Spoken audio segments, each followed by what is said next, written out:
예, 이번에는 이런 얘기를 한번 해볼까 합니다. 여러분이 무죄란 말을 많이 들었을 거라고 생각을 합니다만은, 과연 여러분이 들었던 무죄가 무죄라는 말일까? 이 점에 대해서 한번 생각해 보려고 합니다.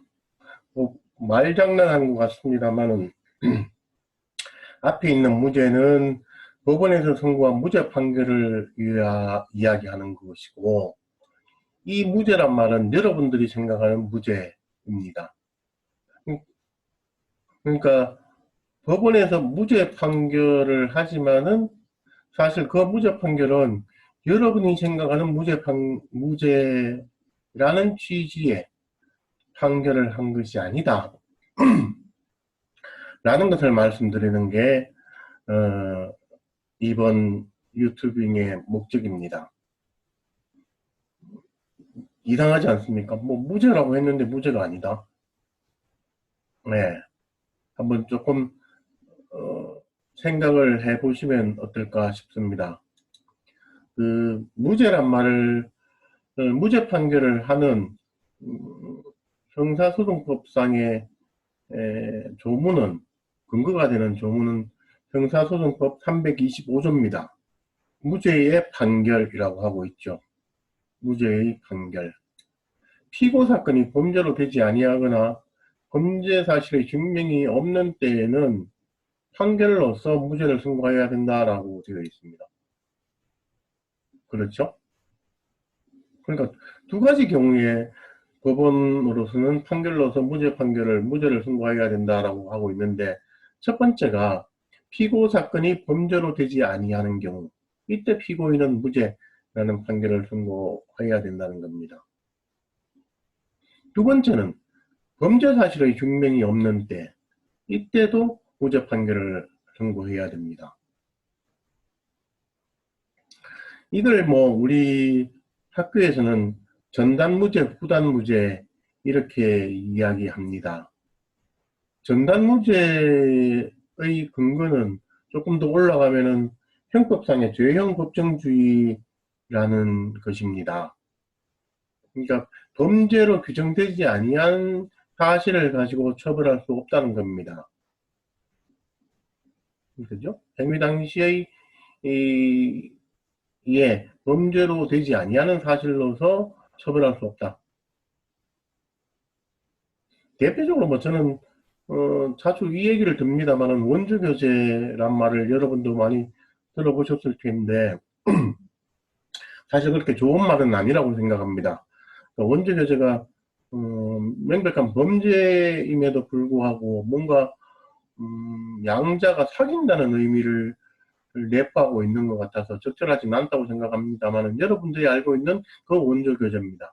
이걸 처벌하는 규정은 아동청소년보호법인데 뭐 이런 행위입니다. 2조 4호에서 정하고 있는 아동청소년의 성을 하는 행위, 공식적으로는 원조교제를 아동청소년의 성을 하는 행위 이렇게 표현을 합니다. 뭐 돈을 주고 이렇게 뭐 여러 가지 가나다라 목에 정해져 있는 행위를 하는 것을 아동 청소년의 성을 사는 행위라고 합니다. 그런데 뭐 아동의 경우에는 조금 다릅니다만 청소년의 경우에는 이전에 미성년자 의제강간이라든지 뭐 이런 형법상의 범죄로 처벌이 되었습니다만은 청소년의 경우에는 거기에 해당하지 아니하는 경우들이 많았습니다. 합의에 의해서 성교를 하거나 하는 경우에 형법적으로 처벌하지 못하는 경우가 많았습니다. 그러니까 돈을 주고 합의에 의해서 성교를 하였다. 뭐 이걸 그렇다고 뭐 이른바 성매매 방지법에서 말하는 성매매 행위로 될 수 있는가 하면 꼭 그렇지도 않습니다. 성매매 방지법에서 정하고 있는 성매매 행위라고 하는 것은 불특정 다수인을 상대로 하는 행위여야지 처벌할 수 있도록 되어 있습니다.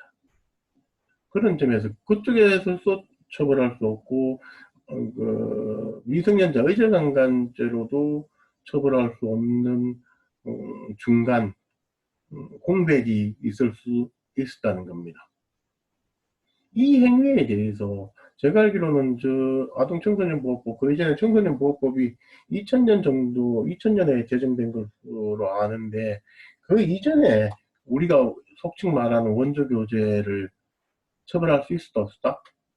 처벌할 수 없었다는 겁니다. 그런 행위가 이루어졌음을 100% 인정할 수 있다고 하더라도, 자백하고 뭐 증거가 있고 다 있다고 하더라도 형법상의 미성년자 의제강간이라든지 성매매 방지법상의 성매매 행위로서 규율되지 아니하는 영역이라면은 처벌할 수 없었다. 그게 재행법정주의다. 그 재행법정주의의 정신을 물려받아서 형사소송법 325조 전단은 피고 사건이 범죄로 되지 아니한 때, 이때는 무죄 판결을 해야 된다라는 겁니다. 사실 이 부분에 대해서는 큰 문제될 거는 저는 없다고 생각을 합니다. 그런데 검사가 법률의 전문가로서 피고 사건이 범죄로 되지 아니하는 행위를 처벌해 달라고 법원에 기소하는 경우는 그렇게 많지 않습니다. 그렇죠? 근데 대부분 여러분들이 알고 있는 무죄 판결은 어디에서 나오는가 하면은 후단 범죄 사실의 증명이 없는 때, 여기서 나오는 겁니다. 거의 무죄 판결에, 여러분들이 알고 있는 무죄 판결의 99%는 이 사실, 이 점에 관하여 325조 후단의 무죄를 이유로 무죄 판결을 하는 겁니다. 근데 제가 드리고 싶은 말씀은, 그러니까 이렇게 후단의 범죄, 이렇게 된 무죄 판결을 하게 되면은 판결서의 주문에 뭐라고 쓰는 건가 하면 피고인은 무죄 이렇게 쓴다는 겁니다. 그럼 이 무죄란 말이 무엇을 의미하는가에 대해서 조금 생각해 보자라는 겁니다. 우리가 일상적인 용어로서 무죄란 말은 어떤 의미로 쓰고 있습니까? 죄를 저지르지 않았다는 의미로 쓰고 있지 않습니까? 저는 혹시 이런 얘기를 들었습니다. 벽에다가 무죄 판결을 붙여놓고 법원에서도 내가 범죄를 저지르지 않았다 하는 사실을 인정해 주었다, 이렇게 주장하는 경우들이 있다고 들었습니다. 그럼 과연 이 말이 맞는 말일까? 물론 그 사람이 그런 범죄를 안 저질렀을 수도 있겠지요. 그런데 법원에서 무죄 판결을 했지만은 법원의 무죄 판결을 한 취지가 당신이 그런 범죄를 저지르지 않았다는 사실을 인정해서 무죄 판결을 해준 것이냐? 그렇지는 않다는 겁니다. 그렇지는 않다는 겁니다. 법원은 무엇에 대해서만 판단을 했는가 하면은 사실은 유죄로 판단할 수 없다라는 판단만 한 겁니다. 다시 돌아가가지고 형사소송법 325조를 보시면은 범죄 사실의 증명이 없으므로 무죄라는 겁니다. 뭐하고 대비해서 생각해 볼 수 있습니까? 피고인이 그 죄를 저지르지 않았을 때 무죄를 선고해야 된다, 이렇게 형사소송법에 정해져 있느냐? 그렇지 않다는 겁니다. 단지 범죄 사실의 증명이 없다는 이유만 가지고도 법원은 무죄 판결을 할 수 있고, 그 사유로서 무죄 판결을 하는 것이고, 만약에 범죄 사실의 증명이 없는데 더 나아가가지고 법원이 샅샅이 뒤져가지고 피고인은 범죄를 저지르지 않았다는 사실을 확인하고, 피고인은 이런 범죄를 저지르지 않았다, 그러므로 무죄다 라고 재판할 수 있느냐 라는 것은 상당히 이론의 여지가 있습니다. 이론의 여지가 있습니다. 그러니까 법원이 이렇게 판단할 수 있는 권한이 있는가 없는가에 대해서는 논란의 여지가 있다.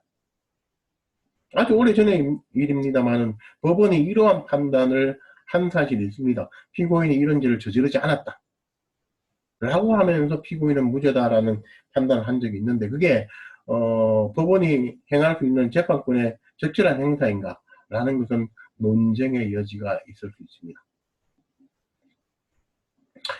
통상의 경우에 후단 무죄 판결의 이유는 대개 이렇게 작성됩니다.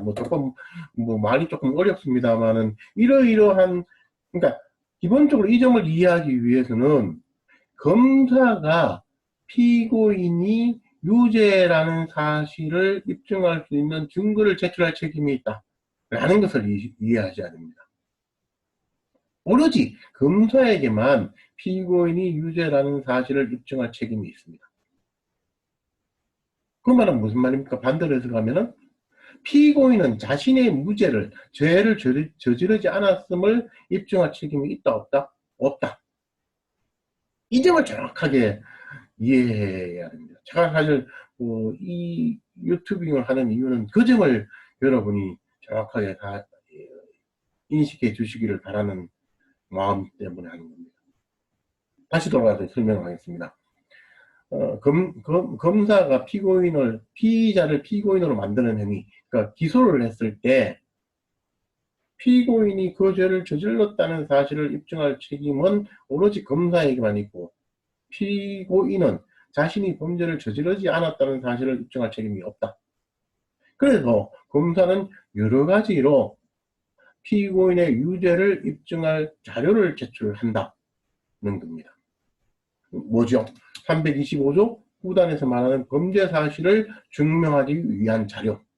그죠? 이 범죄 사실을 증명하기 위한 자료를 이렇게 모아서 제출한다는 겁니다.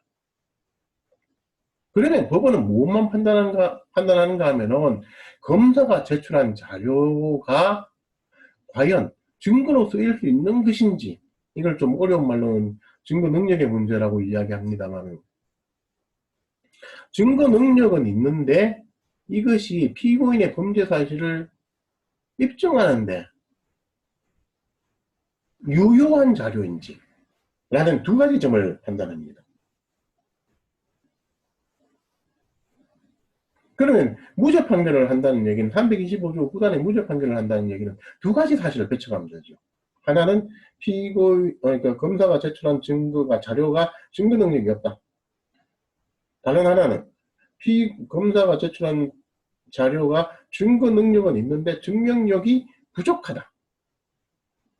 부족하다는 말은 뭡니까?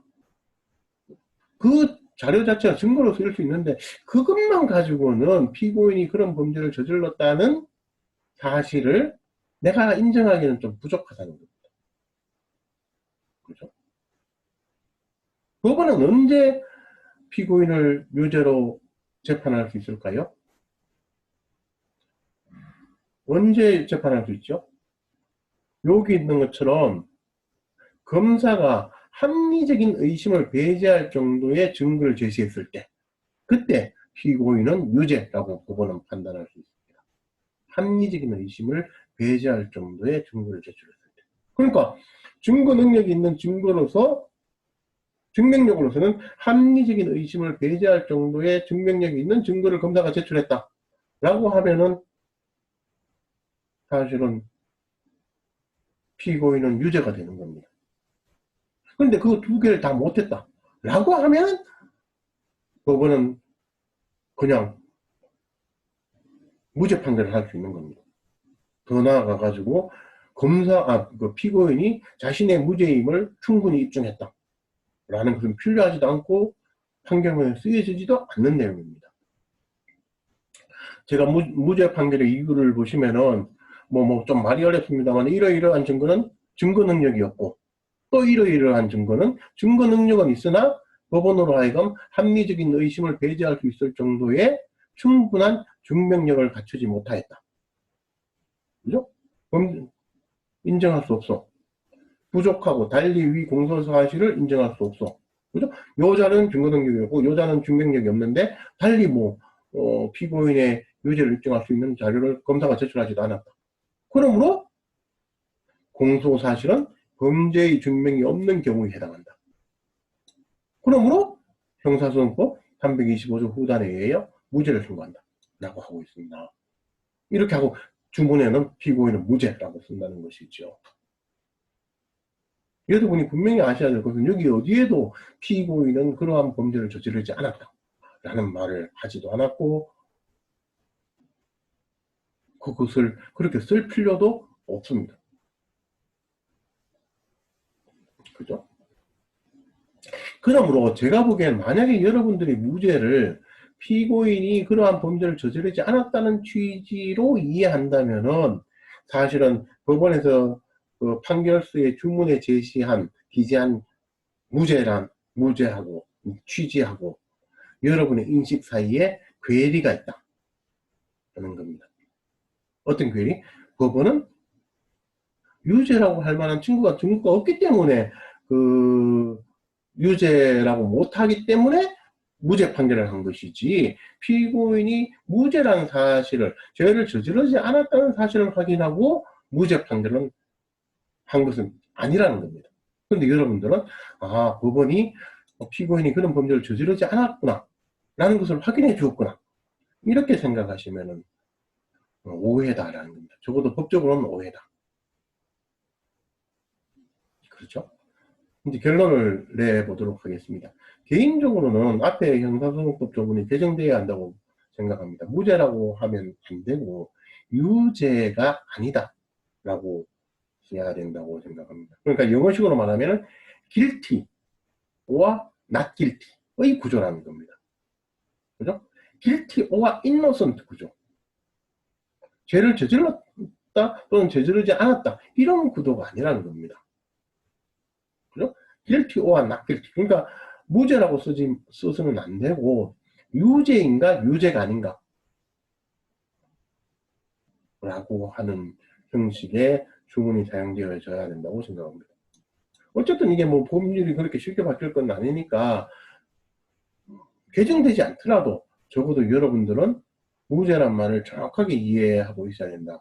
뭐 일상생활에 있어서도 그 무죄란 말을 정확하게 이해할 필요가 있습니다만 사실 세상 일은 모르는 것이고 혹시 여러분이 검사에 의해서 기소가 되더라도 여러분이 해야 될 일이 무엇인가를 정확하게 알 수 있게 해줍니다.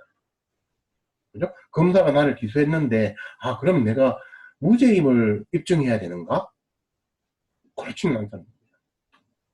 그죠? 유죄임을 입증하는 책임은 오로지 검사에게 있고 나는 무죄를 입증할 책임이 없다는 겁니다. 그죠? 범죄를 저지르지 않았다는 증거를 제시할 의무는 피고인에게 없습니다. 단지 뭐만 하면 됩니까? 단지 검사가 이러이러한 증거를 제시하면은 A라는 증거를 제시하면 그건 증거 능력이 없습니다. 그건 증거로 쓸 수 없는 자료입니다. 또는 또 검사가 또 다른 증거를 또 제시하면 그거 증거 능력은 있을지 모르겠지만은 별로 증명력이 없는 증거 자료입니다. 라는 활동만 하면 된다. 이런 겁니다. 그래서 내가 증거를 저지르지 않았다는 자료를 이렇게 제시하겠다 할 책임 자체는 적어도 법리적으로는 없다. 법리적으로는 없다. 다시 한번 총정리를 하겠습니다. 형사소송법 325조는 무죄 판결을 정하고 있는데 무죄 판결은 두 가지가 있다는 겁니다. 전단의 무죄, 후단의 무죄. 전단의 무죄는 그 행위가 충분히 100% 인정되더라도 죄가 되지 아니하는 경우입니다. 그죠? 그 경우. 또는 후단의 무죄는 그게 인정되면은 범죄가 되기는 하는데 유죄이기는 한데 그 범죄 사실의 증명이 없는 때 이때는 무죄 판결을 한다는 겁니다. 근데 제가 드리고 싶은 말씀은 여기 형사소송법에 기재되어 있는 것처럼 범죄 사실의 증명이 없다는 이유로 검사가 충분히 그분으로 하여금 합리적인 의심을 배제할 정도의 충분한 증거를 제시하지 못하였다라고 하는 판단을 하면 무죄 판단을 하는 것인데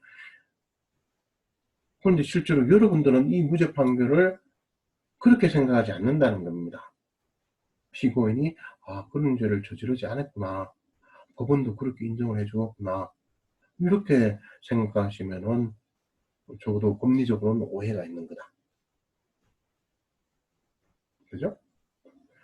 법원에서 하는 무죄 판결은 범죄 사실의 증명이 없는 없으면 무죄 판결을 하는 것이지, 피고인이 범죄를 저지르지 않아야만 무죄 판결을 하는 건 아니다. 세상에는 여러분이 어떻게 이해하실지 모르겠습니다만, 많은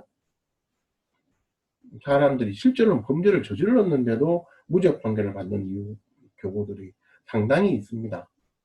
가장 대표적인 예로 미란다 판결을 들 수 있는데, 그 미란다라는 사람이 그 여자 청소년을 강간하고 살인했다는 점에 대해서는 스스로도 자백을 했습니다. 그런데도 그 사람이 무죄 판결을 받았습니다. 그럼 말이 안 될 것 같지요. 그리고 뭐, 우리 법리에 관해서만 말씀드리면은, 자백을 했지만 그게 유죄의 증거로 쓰일 수 없다는 겁니다. 유죄의 증거로 쓰일 수 없고, 그 전제로서는 미란다는 사람을 체포하는 과정에 여러 가지, 어, 헌법적으로 해야 될 것들을 하지 않았다는 겁니다. 뭐, 당신은 지금부터 체포될 수 있고, 뭐, 저 변호인의 조력을 받을 수 있고, 당신의 진술은 유죄의 자료로 사용되어질 수 있다. 이런 걸 뭐라고 합니까? 이런 것을 말해야 된다는 원칙을 미란다 원칙이라고 합니다. 그 사건, 미란다라는 사람 때문에 그런 원칙이 생겼기 때문에 그런 말을 해야 된다는 원칙을 미란다 원칙이라고 합니다. 그 경우는 어떻게 됩니까? 그 사람의 자백이라든지 뭐 이런 것들이, 자료들이 체포 과정의 불법 때문에 증거로 쓰일 수 없다는 겁니다. 그러니까 증거 능력이 없다는 것이죠. 그래서 무죄 판결을 한 겁니다. 그 사람이 그 강간을 하고 살인을 하지 않았다는 취지로 무죄 판결을 한 것이 아닙니다. 여러분이 혹시 뭐 세상 일을 모르는 것이라고 제가 말씀을 드려서 뭐 드렸고, 뭐 재수 없는 말이 될 수는 있겠습니다만, 기소되었을 때 내가 무엇을 해야 되는가 라는 것에 관해서도 이 무죄 판결의 의미를 정확하게 이해할 필요가 있다. 나는 검사가 제출한 증거를 쳐내기만 하면 된다. 그걸 탄핵이라고 하는 말을 씁니다만은 쳐내기만 하면 되는 것이지. 그러니까 탁구로 치면은 패시브 탁구가 있지 않습니까? 그냥